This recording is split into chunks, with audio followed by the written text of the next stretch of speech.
Rob, welcome back to the Way Champions podcast, man. You put out books so quickly that we just keep having to have you back on here.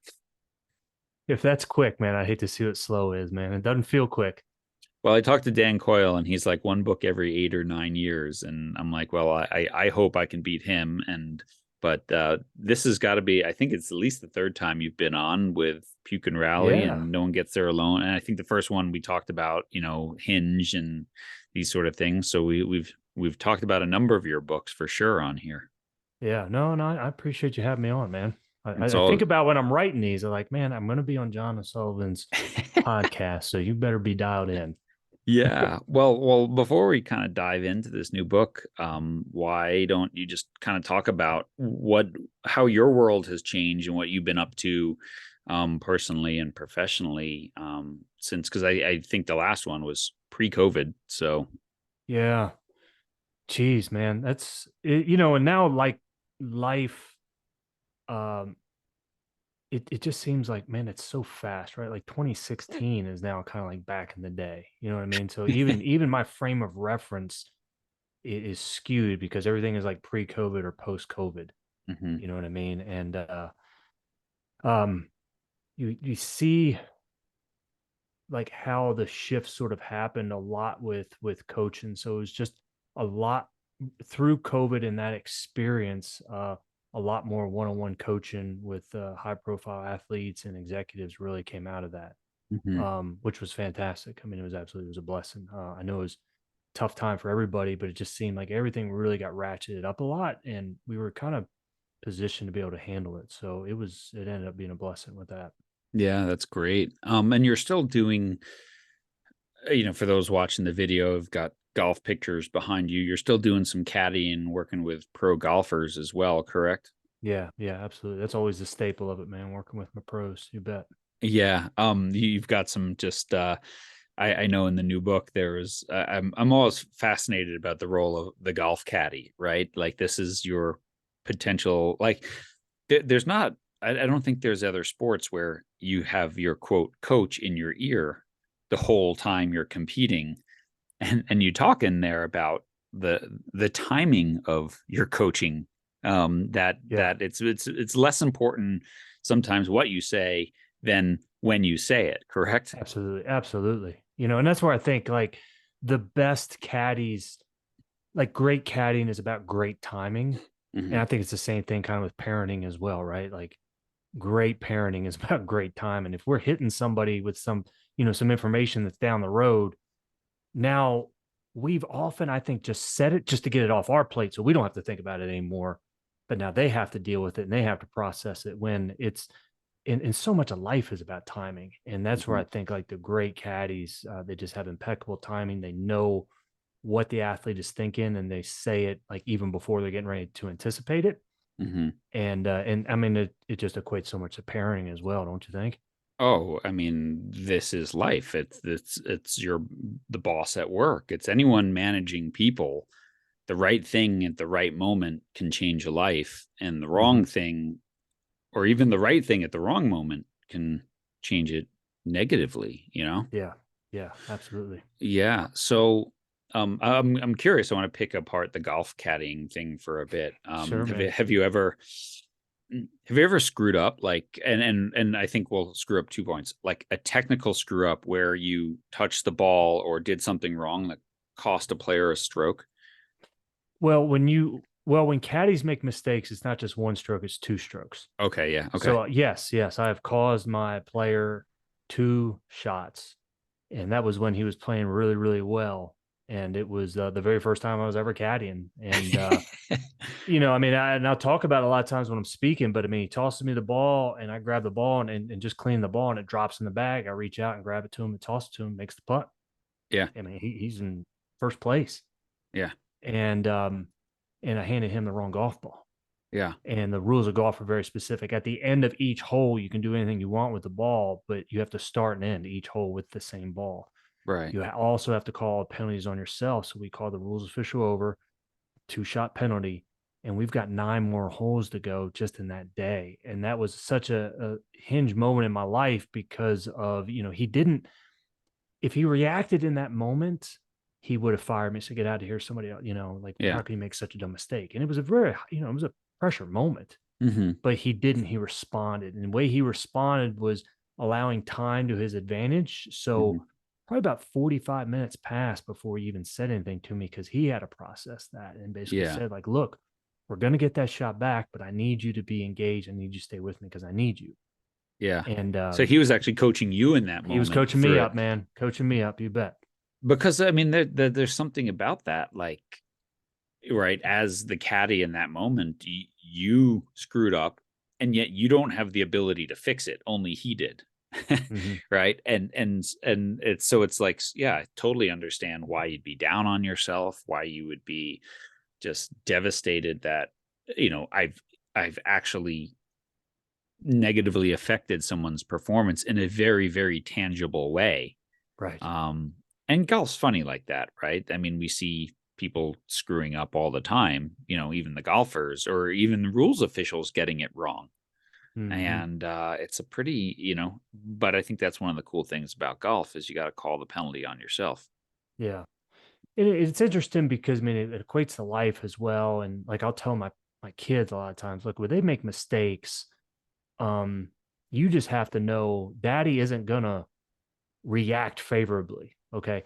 I'm not gonna react negatively, but I'm gonna be very stoic in my response to you, because I lack the ability to process information just like that and say, hey, it's okay, let's just move on. Like, I need to process it.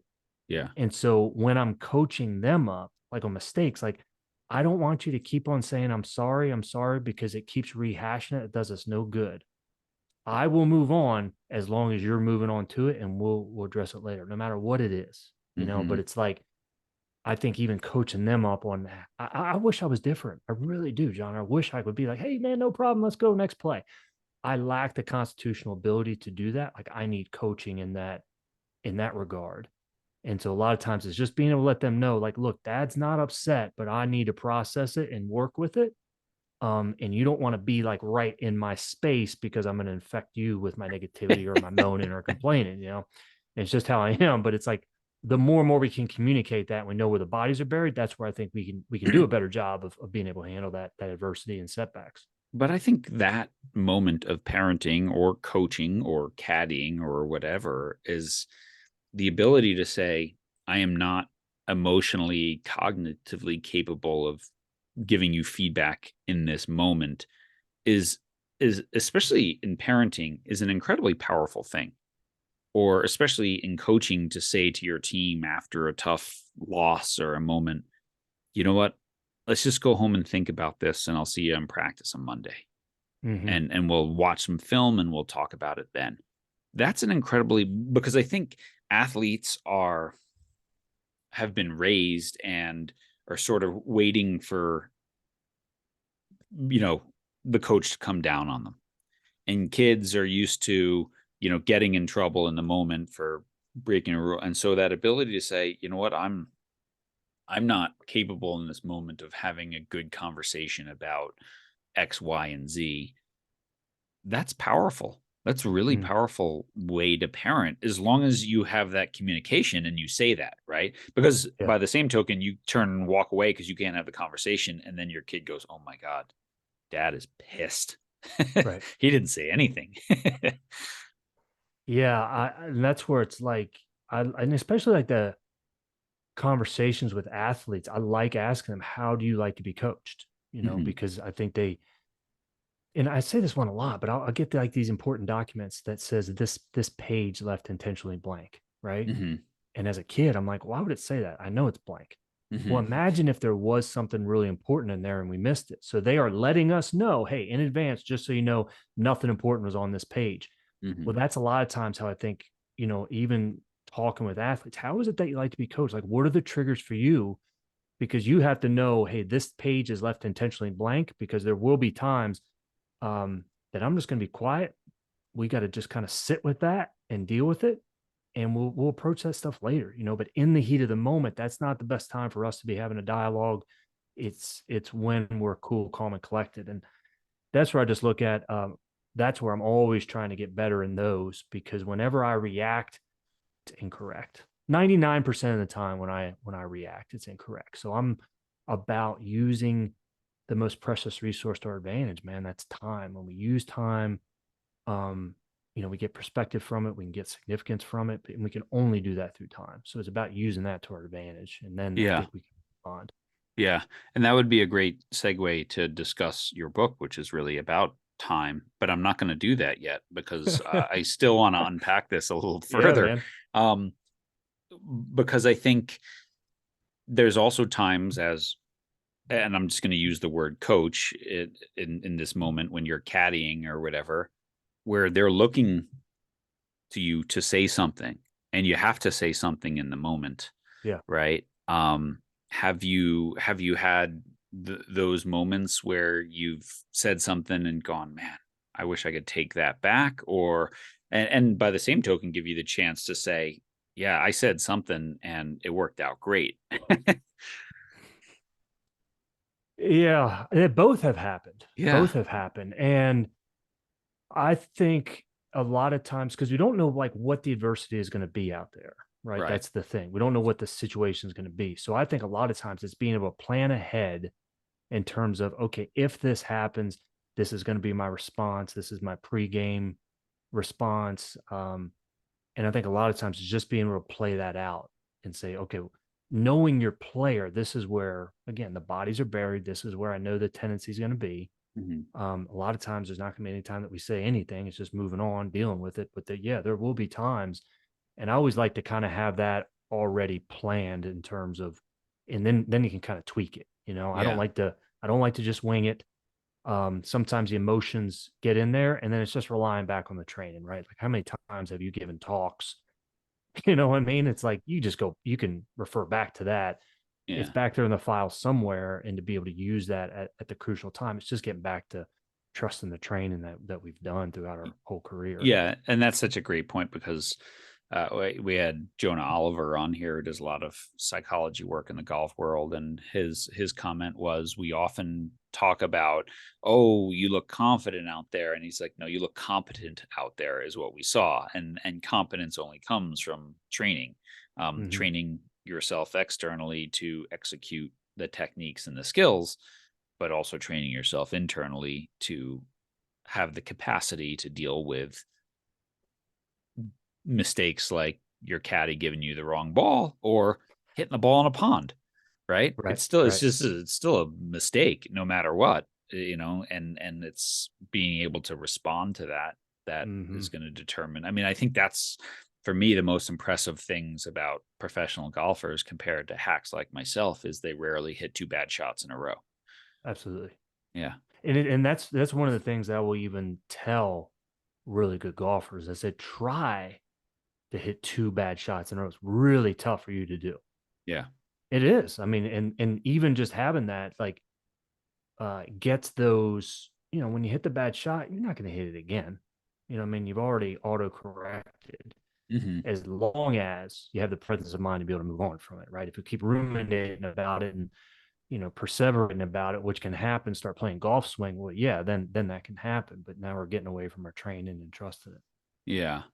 Last piece before we dive into the book, and I'm bringing Yeah, this up man. because in the book you sort of start with the story, right? People who don't know you, you do a lot of ultra marathons and everything, and you talk about doing 100-mile race right in the beginning of the book, um, and so there's the external coach, but the internal voice, the internal coach telling you you're not good enough, you don't have it today, whatever, is an important voice that we need to learn to get that voice to respond as well and not react.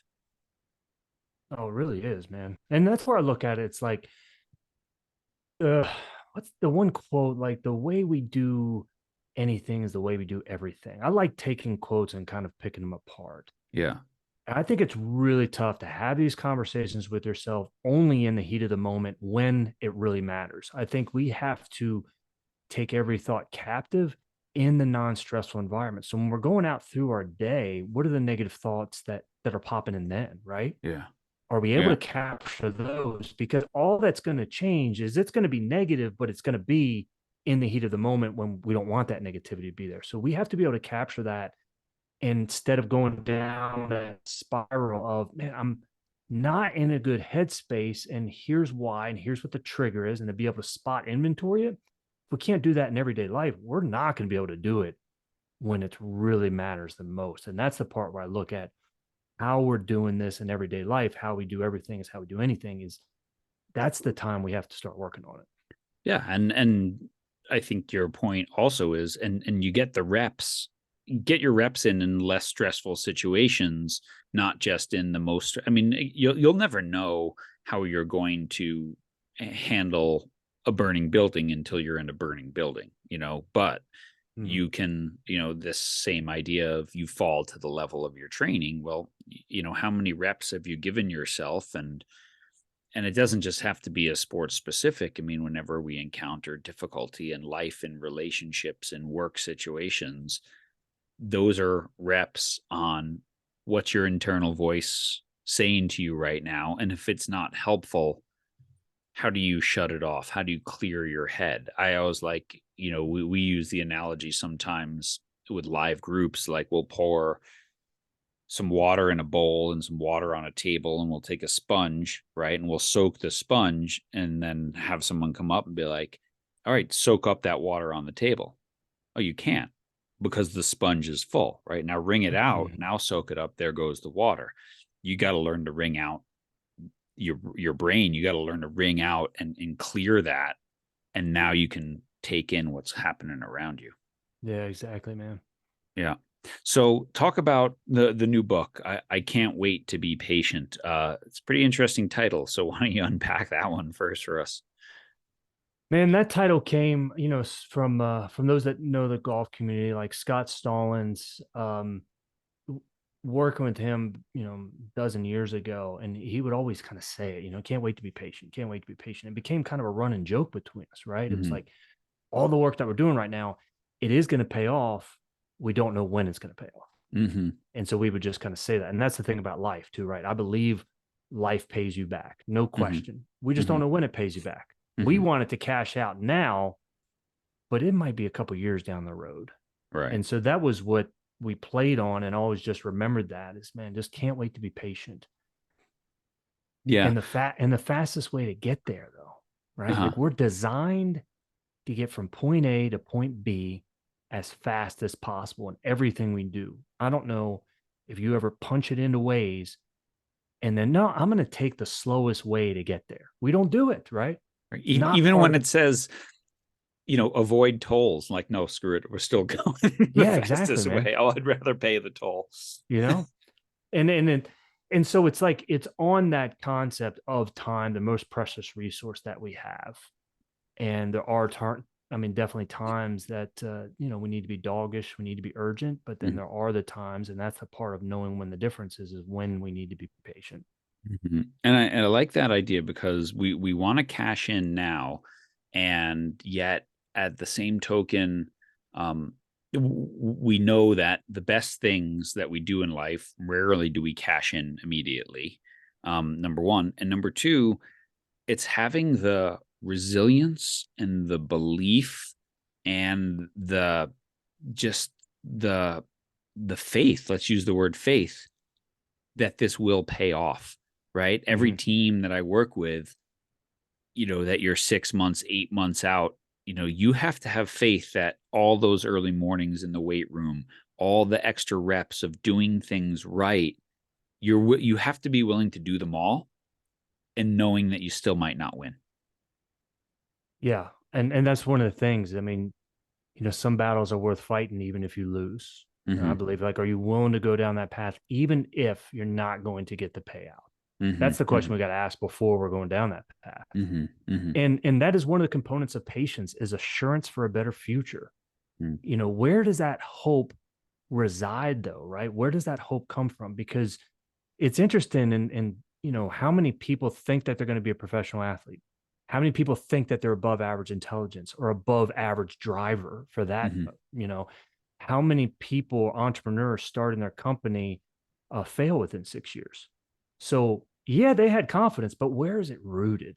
Yeah. And that's the part where it's always getting back to me. Where is that belief rooted into? And then can you still have assurance for a better future? Yeah. It's a huge part of it. a huge part of it. And also sort of that differentiator between, I think about golf and the parents of young golfers that I meet that say, "Oh yeah, but my kid's a great ball striker." And I'm like, "And what does that have to do with anything about being a golf pro? Everyone's a great, but that's like saying my kid's tall, so he's going to be in the NBA."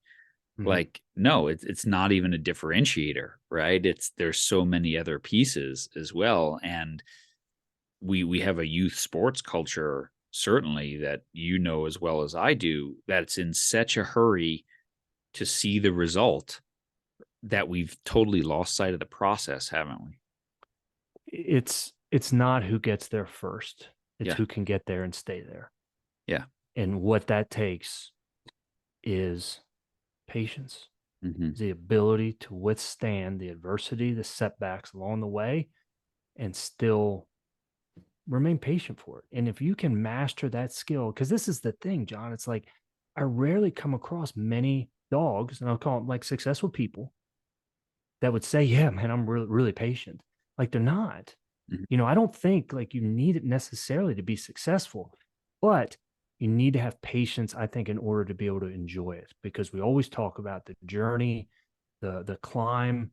This is what's important. And we see it so much, right? It's like you get to the mountaintop, you're not at the mountaintop for very long before you got to start coming back down. If Hmm. you have patience and are able to enjoy it, that's where I think then you're able to, embrace that success and the struggle along the way. um, it's only through patience can we really achieve that. Well, and I think most people who get there realize that it was the journey was the gift, Yeah. right? And if you spend your whole time ignoring the journey and focused on the destination, you're gonna miss the whole thing.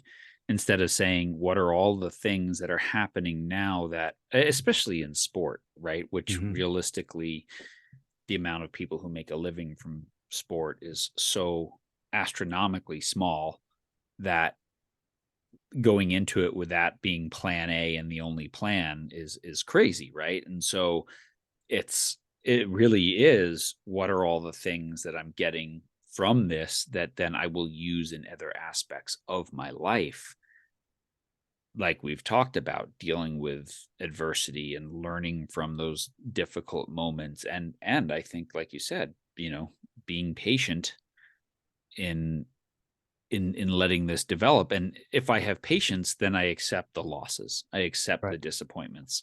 If I'm not patient, those things are tragedies in my life. Amen. And that's it, right? Like most, if we can just keep that perspective too, because I always say, like, especially in the book, it's like, the process takes perspective. You have to have a different perspective that can dial into the process, but the product takes patience. Because Hmm. back to the original point, we don't know when that's going to pay off. Yeah, say that And one more time. So the yeah, you like that process one, right? takes, I do, process takes perspective, right? And the And product takes patience. product, I like that. Keep talking, I But interrupted you, but I no, wanted man, to write that. there's a lot in there. And that's where it's like, um, one of the components of patience is acceptance. Acceptance for, and that's where it's like, okay, nobody wants to admit that acceptance is a strength. I'm not going to admit it. But George Washington lost his very first battle that he ever fought by surrendering. If he didn't surrender, everyone was going to die. So Mhm. more lives are actually saved by being able to surrender. And it's when we give up control of the outcome, right? When we give up control of, and it's the sports psych 101, but just address it through time. If you address it through time, that acceptance piece, use time to your advantage here. And it's not like an unwillingness to get better, but it's like, okay, I'm going to pause, take a step back, reflect, these sort of actions instead of just keep going at it and it's going to work out, sort of thing. Sometimes it does, a lot of times it doesn't, because we're not taking the perspective that we need to that. So acceptance is a huge part of the patience. And then back to your original point, then we're not looking at everything as living and dying and as a tragedy. It's just inconveniences. And when we Just can think, use yeah, that perspective, inconveniences, we give ourselves the leeway and the perspective that we need. yeah. I mean, I like that idea. And the image that popped into my head is just when you're driving somewhere and there's a red light, you're not like, oh, I am never driving again. This was a waste of time.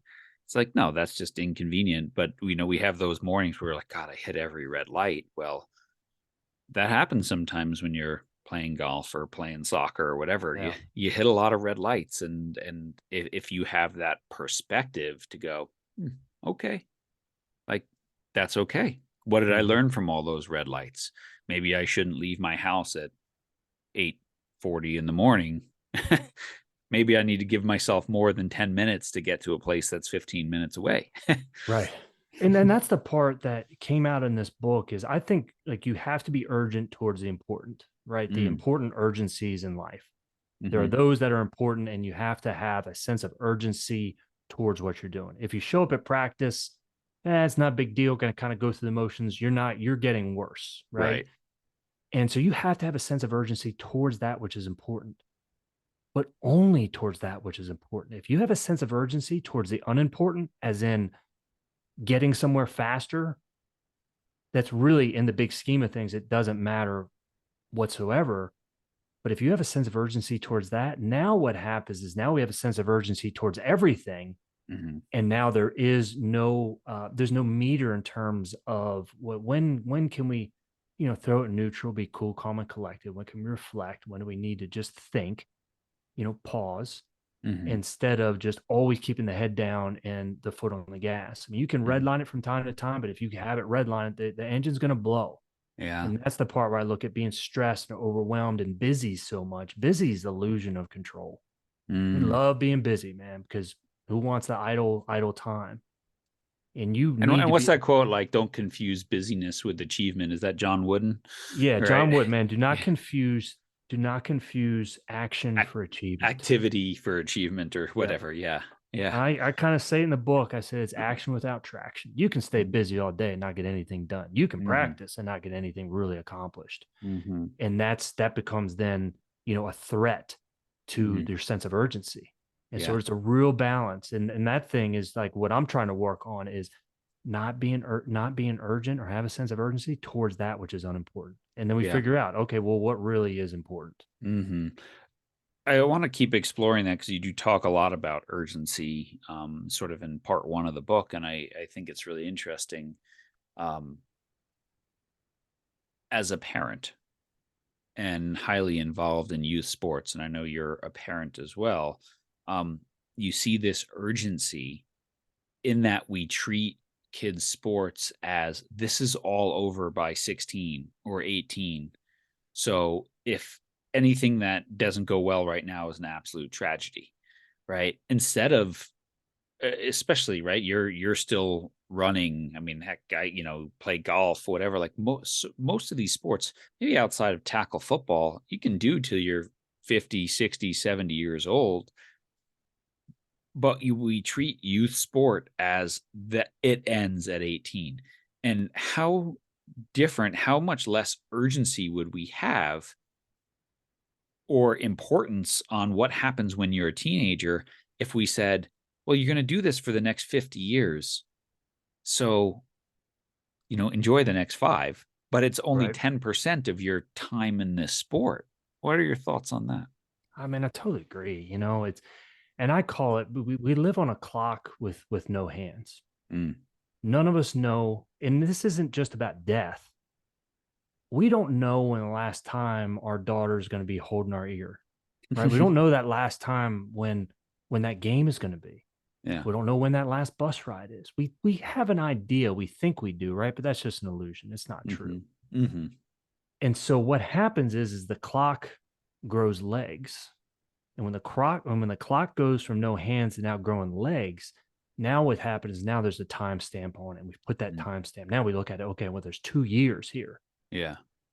It's not bad, I think, necessarily to have that perspective, but if that becomes the only thing then that we focus on, now it's urgent towards the unimportant. Mhm. When you can have a longer runway, I say it, if you can wait, then you can win. If you have a Mhm. longer runway in terms of the development about what we're doing, then the stress isn't on that which is unimportant. Mm. And And that and that's sorry. what happens so often, like with with coaches, right? Like if we don't see immediate payoffs now, well, we're just going to switch coaches or switch teams instead Mm-hmm. of using time to the advantage. What are we going to learn throughout this process and letting it play out? And Yeah, only after time has then shown us, hey, significance, that then we can evaluate. But too often, man, we just need to act, and if it's not working now, we need to change. And that's where we mess up.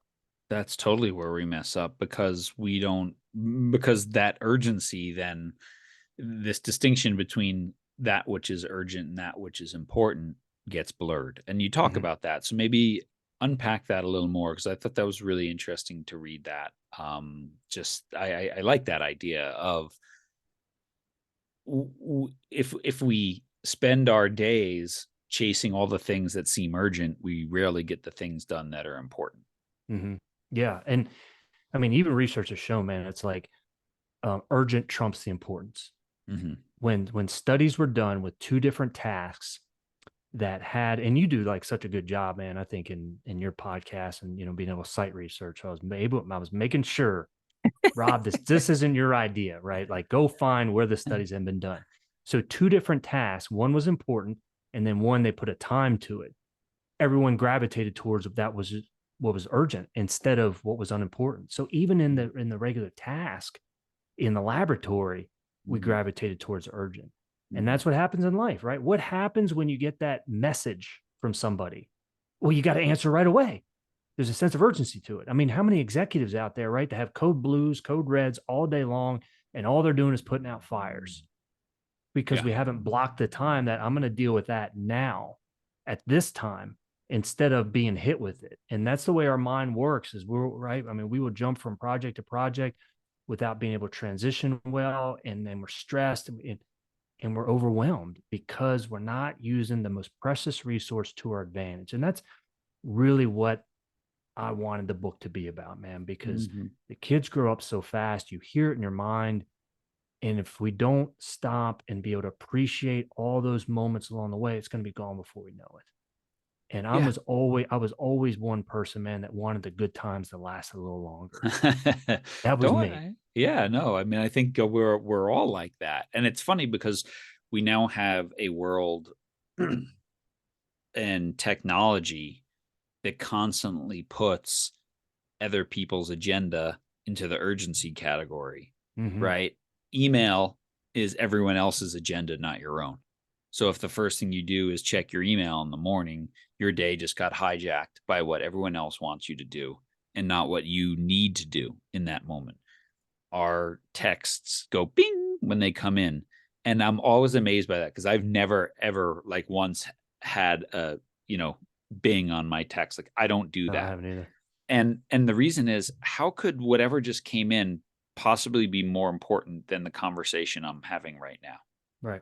Like how could that possibly be? Yet we've set it up to tell our brains it is because that little bing sounds and we go right to it. And it's funny, you do some speaking like I do, and once Apple Watches came out, I started realizing I'm like, are people bored? Why do they keep checking their watch? Like I just started talking, and then I realized they're just checking emails and texts that are coming in on their watch now. Yeah. And I'm just always amazed, like, be here now. Like, why does that matter? You Yeah. know, Yeah. it's And that's crazy. where I think, man, if we just improve that relationship with time, our mental health improves, our mental game improves, our performance improves, if that's the path that we can go down. What prompted you to write this book in this moment? So training for the 100-mile race, I mean, there were 16 different training runs over a marathon distance, right? These are just training runs, man. Mm-hmm. And in one in particular, I had 8 miles to go. And I seriously, John, I wanted it to be done. I just wanted to be done. It was hot, man, really, really sticky. It's not going so well. I just wanted it to be done. How many times have we said that? I just wish this was over. And then it hit me at that moment. It was like, Rob, if you wish for this to be done, you have to wish for all the good times then to be done as well. Okay, well, and I'm having this conversation with myself, right? Like, Mm-hmm. I'm not going to like quit, but I want to get something out of it. And it was like, because time is constant and you don't have any control over that. So if you're wishing for the bad times to go, You have to wish for the good times to go as well. You cannot have it both ways. And then it hit me. It was like, okay, well, that's right. Embrace the suck, embrace this time that you're going to have here, and then make sure when the good times come as well. Cause I've never been a celebrator. I've never celebrated, right? I never wanted to relish in that stuff because it's always head down and on to the next. Well, then that becomes a problem because you're not pausing to appreciate and reflect it because, even those good times, this too shall pass. We're saying that only for the bad stuff. Mm-hmm. This too shall pass. Look, if everything's great in your life right now, guess what? This too shall pass. Yeah. And it's really, it just hit me.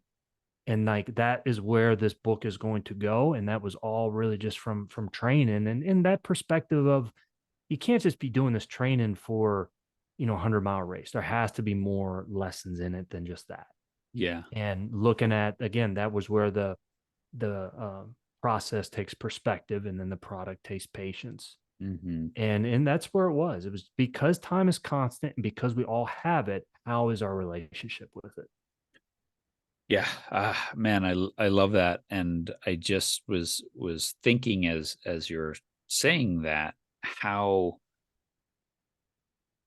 critical this idea of impermanence is, right? That would be the Buddhist word for it, would be impermanence. Like, yeah, this is going to pass, good and bad. And the story of the soccer coach Anson Dorrance from University of North Carolina, how he gives his seniors a rose, before a Final Four, and he reads them a letter. And the idea of the rose, the clipped rose, is it's incredible and it's beautiful, but as soon as this moment happens, right, it's a week from now, you're going to throw it away, right? So if you're a player coming back, congrats on your championship, time to go back to work. And yeah, I just love this idea and this symbolism around things that aren't permanent, because yeah, if we learn to embrace every moment and not just the good ones, it gets us through the tougher ones, and I think it makes us more grateful for the good ones as well. I totally agree. And that's Yeah. it, and that's where you and I both know. I mean, the real secrets of perspective and gratitude that you can have in life. If you master those, you got a leg up. Yeah. Yeah. What did you learn right in this book?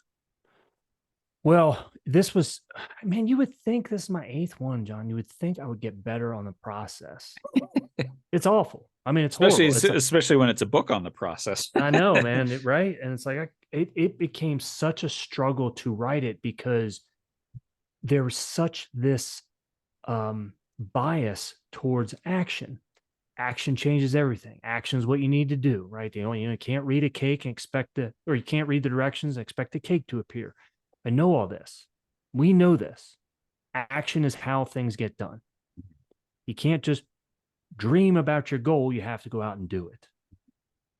And that became such a difficult part to reconcile. Okay, well, when are the times then, if patience is such a virtue, when are the times that we need to be patient? Mm-hmm. And to meld that and for that to come together was such a process. That's why it really was really difficult to make this work. It Mm-hmm. finally worked. It finally was able to come together. And really throughout that process, it's like, look, when things are great and you have a boulevard of green lights, keep going, foot on the gas, right? Gas Mm-hmm. is on the right. Mm-hmm. But when you hit the red lights in life, which we're going to hit, when you have the setbacks, when you have the adversity, if you keep your foot on the gas, you're going to crash. Mm-hmm. You need to be able to pause. You need to be able to reflect. You need to be able to stop in the moment. We need to be able to breathe, just reset. And too often, all we do is act. Mm-hmm. If it's not happening now, work harder. Mm-hmm. Not saying it's bad. So that's the problem, right? I'm not saying it's bad. That's always been my default. Work harder. When a lot of times it's okay, well, let's see what's working. Let's reflect. And that's the part where we just don't do it. Yeah. I've been blessed where, and I think we have to allow our mind to kind of wander. Why do all the good ideas come when we're in the shower or on a run or a walk or something like that? Because we're allowing the mind to recover. And that's the part where, look, if we're stressed sleep and we, stress nutrition and hydration, patience is like the recovery that takes place for the Mm-hmm. mind. And that's the part that we got to have. We had Zach Brandon on the podcast a while back, and he's the mental skills coordinator for the Arizona Diamondbacks in Mm-hmm. Major League Baseball. And he had a quote. He said, "We have to stop romanticizing the grind." Right? That we've so romanticized the idea, right? That if Yeah. you're sleeping, someone's out there practicing and you're not. That we've told, especially kids, right? You don't recover, don't sleep, don't let your muscles, whatever. And from running, you can't do a 26-mile training run every day. You'll break down. And yet we've romanticized that so much for kids that they think if I take a day off, I'm doing something horrible. And yet the best people in the world, they go really, really, really hard 2 days a week. I know this from runners, right? And then the rest of the days are really recovery days, Mm-hmm. right? Yeah. And they recover and then they go hard. And what happens, I think, in youth sport a lot is we never go 100% because we're never recovered and we never recover. And so every day is 70, 70, 70, and you don't get better that way, Right. right? And that's the balance. And it's I always when I tell my athletes, like, you don't need to be crazy about your preparation. You really don't. You have to be consistent. Yeah. And what's the consistency kind of look like for you? Because if the consistency doesn't involve being able to do different things, doesn't involve being able to reflect, um, know where your strengths and where you're improving upon, well, that just takes you thinking about it. Yeah. Well, when do we ever take time to think, about it? Right. And that's a dichotomy. Both of those are going to be needed. Yeah. I mean, I think let's go back to golf. Yeah. You hear these stories about people, golfers who play a bad round, they struggle, and they go spend 6 hours on the range. And I'm Mm-hmm. always like, is that really the best thing that you could have done for yourself versus having this consistency that after every round, I putt for 30 minutes and I hit 100 balls. And I know that I'll do that every day. So if these 100 today don't go great, it's okay because I'm doing 100 tomorrow. And, if I'm not putting great today, here's my 30 minutes.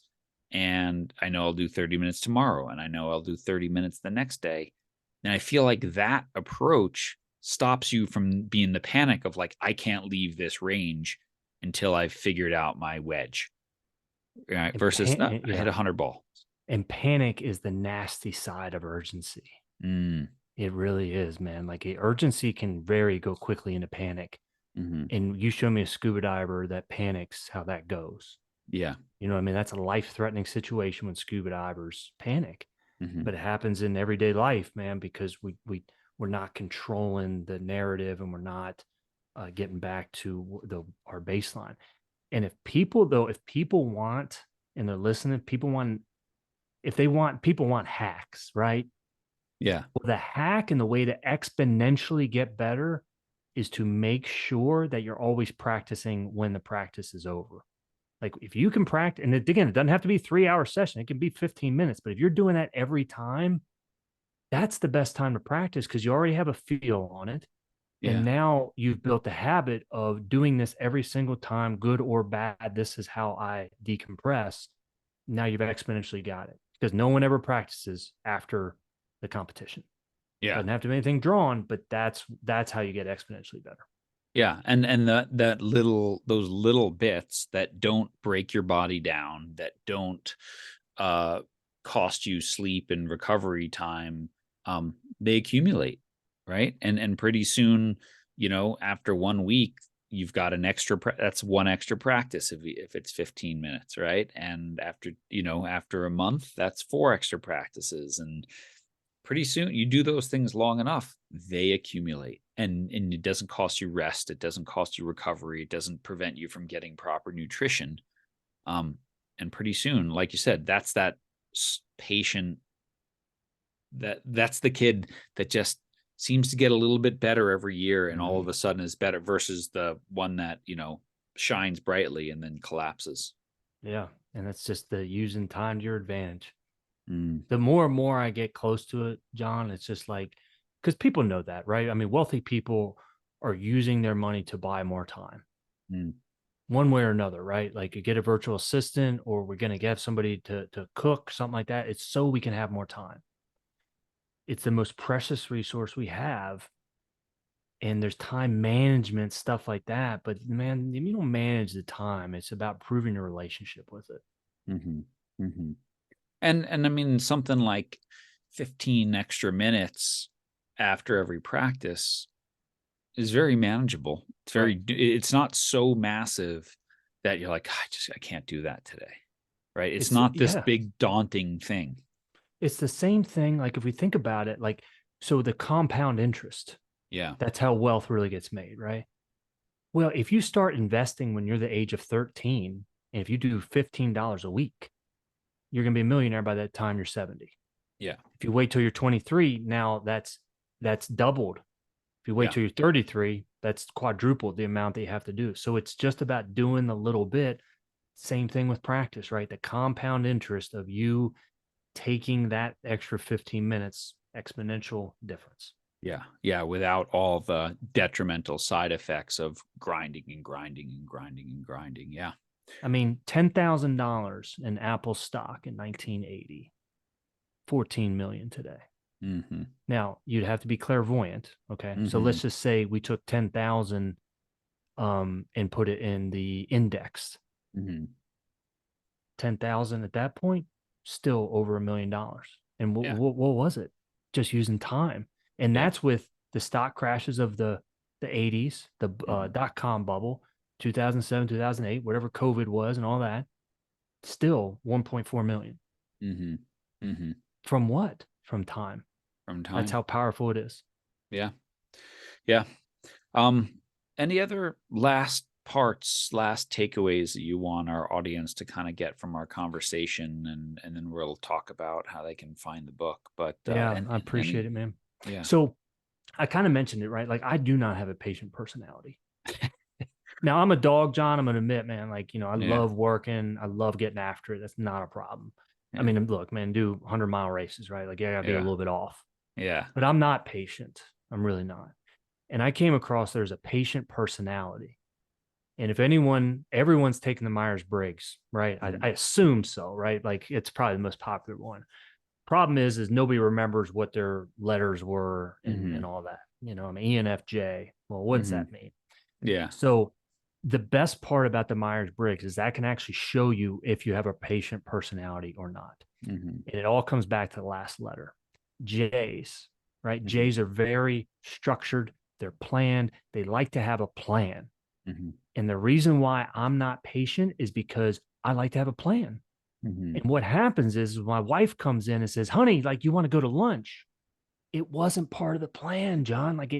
And I need, so this is where it comes into play. And this is why it's so important, because with J's, if you live with a J, you have J's, they need time to process. Mm-hmm. You got to give them time to process. Mm-hmm. If you're next to them while they're processing, back to what we were talking about, you're going to hear the complaining, you're going to hear them arguing with themselves, and now you're drawn into whatever they're complaining about. It has nothing to do with going to lunch. It has to do with they have not properly planned for it. You just got to allow them to process. Yeah, I love that. And we talk about that. We use sort of a slightly different assessment, but me being someone who sort of, I just go and then I'll figure it out later, right? I don't plan. And the biggest thing I learned about myself is I used to look at you, Rob, the guy who needs the time to process and plan. And I would look at that as, why don't you care? Why don't you care as much as I do? Because we know this is important, so let's go. And I would look at that as incompetence on your part. And what I've learned to understand is, no, that's actually your competence, and that actually will make what I do better, because now there's some thought behind it instead of just action behind it. And I think this is super important. And it's just like how I'm perceiving everything. Like if I know there's going to be a whole lot of adjustments along the way, great, not a problem. As long as I know that that's what's coming up. Yeah. Right. Yeah. If I know we're going to have to course correct, not a problem. We can course correct but as long as I know that's coming up, you know what I mean? Then I can do it a lot easier. Yeah. And if you're surrounded by a bunch of people who are just going without that, then you feel very, you don't feel ownership of what's happening, and you feel very disrespected and not included. because all you've asked for is just some time to process what we're doing here. And again, this isn't like the building's on fire. Right. Let me think about that. No, then we just get out. Right. And there's times when we just have to do something. And then there's times when, okay, how do we think about this? Mm-hmm. Yeah. How do people find the book? Can't wait to be Well, patient. again, man, thanks for again having me on for the Yeah. third time, man. It's great. Hopefully we can do the fourth. Yeah. Always, just on my website, man, and Instagram, people can always find it. It's Yeah. just What's that? Just say it. drrobbell.com. So Yep. DRROBBELL. Uh-huh. Instagram, Twitter, LinkedIn, website. Best Okay. way. Perfect. Yeah. We'll They put can all find it that on in the show they can notes find it as on well. Amazon as well, man. I can't wait to be patient. Yep. Yep. We'll get that out. Well, listen, thanks again for sharing your book. I enjoyed reading it. As you can tell from the conversation, it made me think about a lot. And my big takeaway here, right? The process takes perspective. The product takes patience. If you go into everything you do with that, you're going to be okay, I think, right? Yeah. Thanks so much for having me on, Coach. Awesome, man. Brilliant. Thank you, Rob. Okay, bud.